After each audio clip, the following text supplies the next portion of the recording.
복음 6장 19절로 34절 함께 읽었습니다. 19절부터 21절까지는 땅에 쌓는 재물과 하늘에 쌓는 재물이 있다라고 말씀하고 있습니다. 땅에 쌓는 보물과 하늘에 쌓는 보물은 그 의미가 다르다고 볼 수 있습니다. 땅에 쌓는 보물은 뭐죠? 이 땅에 있는 재물을 말하는 것이죠. 이 땅에 있는 모든 영화를 말하는 것입니다. 그런데 이것은 어떻게 된다고 말씀하십니까? 분명히 말씀하시는데 썩어질 수 있다는 거예요. 그리고 누군가로부터 도난당할 수도 있다, 그렇게 말씀을 하고 있습니다. 그래서 도둑이 오면 그 도둑이 이 구멍을 내서 이것을 가져간다, 이렇게 말하죠. 고대인들은 대부분 이 자신의 재물을 방바닥에 구멍을 뚫어서 땅을 파서 거기다가 묻어두었다고 합니다. 그러니까 주인이 없는 틈을 타서 도둑이 들어와서 그 땅을 파서 구멍을 뚫어서 그 재물을 가져간다, 이런 뜻이죠. 옛날에도 이제 우리 어른들을 보면요, 방바닥에 장판 밑에다가 돈을 이렇게 감춰두는 경우가 많았죠. 어르신 혼자 사시던 이런 집에 종종 이제 돌아가시고 나면 이제 집을 정리하다가 보면 이 벽지나 장판 밑에다가 돈을 이렇게 숨겨 두시는 경우가 많아요. 근데 거기다 숨겨두면 못 찾을 것 같지만 도둑이 들어와서 다 알고 다 가져간다, 그런 뜻이죠. 그런가 하면은 하늘에 쌓는 보물도 있다는 것입니다. 자, 하늘에 쌓는 보물은 뭐죠? 하나님께서 인정하시는 의로운 삶을 말하는 것입니다. 그러니까 세상 의와 하나님 의는 다르다 그랬죠. 우리가 하나님 안에서 바른 관계 안에서 하나님 나라와 또 영혼들을 위해서 우리가 손으로 하는 모든 의로운 행위들, 이것이 하늘에 쌓는 보물입니다. 섬김과 나눔과 희생과 헌신이죠. 주의 나라를 위해서 복음을 전하고 자신을 드리며 죽어가는 영혼들을 위해서 생명을 전하는 것, 선교적 삶을 살아가는 모든 의로운 삶의 열매들, 이것이 하늘에 쌓는 보물입니다. 그리고 이것은 우리 예수님께서 뭐라고 말씀하십니까? 이것은 영원한 것이다. 그 누가 뺏어갈 수도 없고 썩지도 않는다, 그렇게 말씀하고 있는 것이죠. 자, 그러니까요, 두 가지 보물이 있는데 무엇을 진정한 보물인 줄 알고 나의 보물로 삼느냐, 그것이 우리의 삶을 결정한다는 거죠. 이 땅의 재물을 내 보물로 삼느냐, 아니면 정말 하나님 나라의 가치, 그 의로운 삶을 나의 보물로 삼느냐에 따라서 내 삶의 가치와 추구할 목적이 바뀐다는 것입니다. 그래서 우리는 결국은 예수 그리스도가 우리의 가장 귀한 보물이에요. 예수님을 보물로 삼고 그 예수님을 내 마음에 품고 살아갈 때에 우리의 삶은 하늘의 영광을 보게 될 줄로 믿습니다. 없어질 재물, 없어질 이 땅의 보물을 위해서 살지 말고 하나님 나라를 위해서, 예수 그리스도를 위해서 살아가는 저와 여러분 되시기를 축복합니다. 22절, 23절 말씀을 보면 눈은 몸의 등불이다. 그러므로 눈이 성하면 온몸이 밝다. 눈이 나쁘면 온몸이 어두울 것이다. 그렇게 말씀을 하십니다. 자, 눈은 시선을 말하는 거예요. 그리고 나쁘다라고 하는 것은 악하다는 뜻입니다. 그러니까 우리의 시선이 악한 것을 향해 있으면, 여기서 말하는 악한 것은 앞서서 얘기했던 이 땅의 보물들을 말하는 거예요. 그러니까 우리의 시선이 땅의 보물들에 머물러 있으면 안 된다는 것입니다. 내 시선에 따라서 내 삶이 세속화되느냐 거룩해지느냐를 나누는 기준이 된다는 거죠. 그 시선을 하나님 나라의 보물에 두라, 그 말씀을 이어서 하고 있는 것입니다. 이 육체의 눈을 말하는 게 아니고요. 그러면서 24절에 이렇게 연결돼요. 한 사람이 두 주인을 섬기지 못할 것이니 라고 말합니다. 그러니까 세상 재물도 사랑하고 하나님도 사랑할 수 없다. 그렇게 말씀하는 거예요. 재물이라고 하는 것은 헬라어로 마모나스입니다. 마모나스. 많이 들어보셨죠? 만몬입니다. 만몬. 만몬은 돈입니다. 성경 전체에 흐르고 있는 가장 하나님을 대적하고 하나님의 백성들의 마음을 빼앗아가는 가장 큰 우상이 바로 만몬이에요. 돈이고요. 이건 재물이고요. 세상에 어떤 많이 가질수록 행복하다라고 속이는 그런 우상이에요. 성경은 하나님을 섬길지 만몬을 섬길지 선택하라고 늘 말씀하십니다. 그리고 이렇게 말씀하시죠. 돈을 사랑함이 일만하게 뿌리다. 이렇게 말씀하세요. 돈을 사랑하는 사람이 하나님을 사랑할 수 없다라고 오늘 예수님 말씀하십니다. 그리고 하나님을 사랑하는 사람은 돈의 노예가 되지 않는 것이죠. 그러니까 내 시선의 방향이 어디에 머물러 있느냐에 따라서 돈이라고 하는 것은 가치 중립적인 것이기 때문에 내가 정말 하나님 나라의 보물의 가치를 두고 그것을 위해서 살아가면요, 돈은 축복입니다. 그래서 돈은 흘려보낼 수 있는 그런 축복의 도구가 되는 거죠.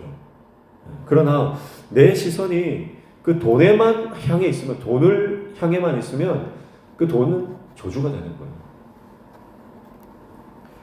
오늘 저와 여러분이 돈에 집착하지 말고요, 그 돈을 낮은 곳으로 흘려보내고 가난한 자, 도움이 필요한 자에게 흘려보낼 수 있는 축복의 통로의 삶을 살아가시기를 축복합니다. 그리고 25절부터 32절까지는 염려에 대한 말씀을 하시거든요. 염려에 대한 말씀하시는데 25절 보시면, 그러므로 내가 너희에게 이르노니 목숨을 위하여 무엇을 먹을까 무엇을 마실까 몸을 위하여 무엇을 입을까 염려하지 말라. 목숨이 음식보다 중하지 아니하며 몸이 의복보다 중하지 아니하냐. 그렇게 말씀하시면서 앞서서 말씀했던 하늘의 보물, 땅의 보물들에 대해서 말씀하시면서 그러므로 염려하지 말라 이렇게 말씀하고 있습니다. 자, 그러니까요, 이것은 하나님과의 관계성이죠. 하나님이 어떤 분이신지 정확히 아는 사람은 염려하지 않습니다. 하나님이 어떤 분인지 정확히 아는 사람은 그 마음에 걱정과 염려가 들어오지 않는다라고 하는 것이죠. 그리고 하나님을 정확히 아는 사람은 자기 자신에 대한 이해도가 높죠. 내가 어떤 존재인지를 정확하게 압니다. 그러니까 스스로 내가 내 삶을 책임지고 구원할 수 없는 존재라고 하는 것을 알고, 그리고 하나님은 내 삶을 채우시고 공급하시고 도우시고 지키시는 분이라고 하는 것을 확실히 아는 거예요. 그런 사람에게는 염려가 나의 영역이 아니다라고 하는 것을 그는 깨달아 안다는 것이죠. 그리고 염려한다고 달라지는 것도 없는 것을 이 사람은 누구보다 압니다. 그러니까 돈에 대한 집착을 버리게 되는 거예요. 재물에 대한 집착을 버리게 됩니다. 사실 이 재물에 대한 집착이 왜 오느냐? 예수님은 염려 때문이다 이렇게 말씀하시는 거거든요. 돈이 없으면 어떻게 살아갈까라고 하는 그 염려, 그것 때문에 돈에 집착하게 되고 하나님보다 돈을 더 사랑하게 된다라고 하는 말씀이에요. 그러나 돈이 없어도 하나님이 함께 하시면 우리 영혼은 만족하는 것입니다. 그래서 32절의 결론처럼 이렇게 말씀하시죠. 이는 다 이방인들이 구하는 것이라 너희 하늘 아버지께서 이 모든 것이 너희에게 있어야 할 줄을 아시느니라. 그렇게 말씀합니다. 하나님이 우리 아버지가 되신다는 거죠. 하나님과의 관계입니다. 그래서 하나님과의 관계가 올바로 형성되어 있는 사람, 그 관계가 회복되어 있는 사람은 염려에서 자유로워진다는 거예요.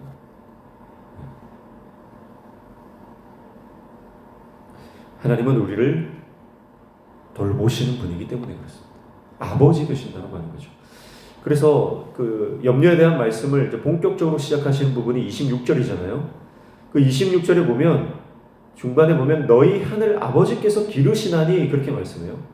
그래서 하늘 아버지로 시작해서 32절에 하늘 아버지로 마무리합니다.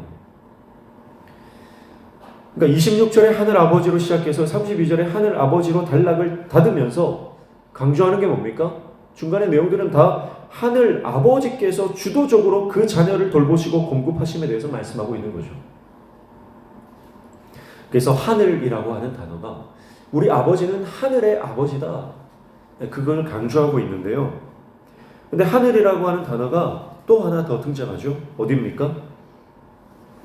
26절에 처음 시작을 보면 공중의 새를 보라 할 때 이 공중이 하늘을 말하는 거예요. 사실은 하늘의 새를 보라라고 하는 것이 더 적절한 번역입니다. 그러니까 하늘을 봤더니 하늘의 새가 보이고요. 그 새를 보면서 하늘의 아버지를 보게 된다는 거죠. 그러니까 우리의 시선을 예수님 뭐라고 말씀하셨어요? 하늘의 새를 보라. 그냥 새를 보는 게 아니고 하늘을 나는 새를 보라는 거예요. 그러니까 우리의 시선이 땅에서 하늘로 옮겨져라. 하늘을 바라봐라. 그렇게 말씀하시는 것입니다. 사랑하는 성도 여러분, 오늘 우리의 시선이 땅에 머물지 않고 하늘로 옮겨지기를 축복합니다. 그리고 하늘에서 우리의 아버지 되셔서 이 땅에 있는 우리를 도우시는 그 하나님을 바라볼 수 있는 저와 여러분 되시기를 축복합니다. 신앙은 하늘을 바라보는 것입니다. 이스라엘 백성들이 광야 한가운데서 아무것도 그들이 가진 것 없을 때에, 먹을 것이 없을 때에, 마실 물이 없을 때에 하늘로부터 내리는 그 매일의 양식을 내리는 것을 보는 거예요. 그래서 하늘을 바라보는 것, 하나님을 바라보는 것, 그것이 신앙입니다. 하나님 나라를 소망하며 이 땅을 살아가는 하나님 나라의 백성이 다 되시기를 주님의 이름으로 축복합니다. 그리고 33절, 34절은 결론이죠. 그런즉 이렇게 시작합니다. 34절, 34절 한번 같이 읽습니다. 시작. 그런즉 너희는 먼저 그의 나라와 그의 의를 구하라. 그리하면 이 모든 것을 너희에게 더하시리라. 그러므로 내일 일을 위하여 염려하지 말라. 내일 일은 내일이 염려할 것이요 한날의 괴로움은 그날로 족하니라. 아멘. 네. 우리가 너무나 잘 알고 암송하고 살아가는 구절입니다. 먼저 그 나라와 의를 구하라. 그리하면 이 모든 것을 너에게 더하시리라 말씀하고 있습니다. 그래서 이 땅의 보물에 내 마음을 두지 말고요. 하나님 나라에 내 마음을 두고 하나님 나라를 바라보며 우리의 시선이 하늘로 고정되어지는 것. 이것은 바로 그의 나라와 그의 의를 구하는 삶입니다. 그리고 그러한 하나님의 백성의 삶 가운데 하나님은 그 모든 것을 채워주시겠다. 모든 것을 책임져 주시겠다. 그렇게 말씀하는 것이죠. 쉽게 말하면 그런 거예요. 세상 염려로 내 삶을 채우지 말라. 그리고 하나님 나라의 의로 내 삶을 채워라. 그렇게 말씀하는 거죠.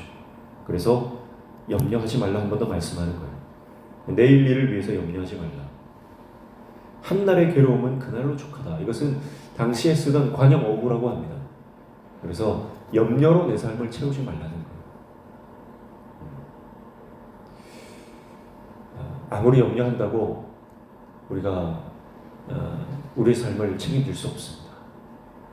오직 하나님 나라를 바라보며 하나님의 의로 우리의 삶을 채울 때에 우리는 하나님의 채우심을 경험하며 나아가는 삶을 살게 될 줄로 믿습니다.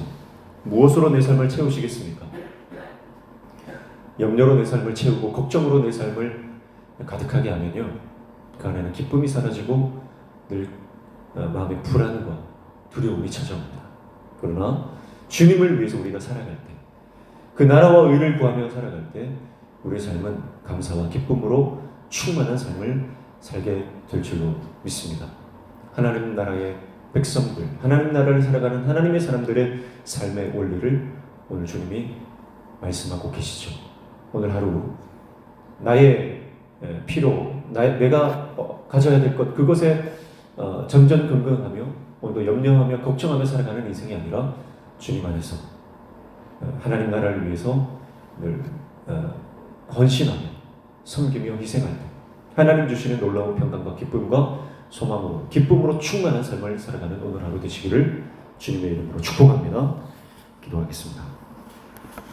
하나님 아버지, 하나님은 우리의 삶을 돌보시며 지키시며 채우시며 구원하시는 분이신 줄 믿습니다.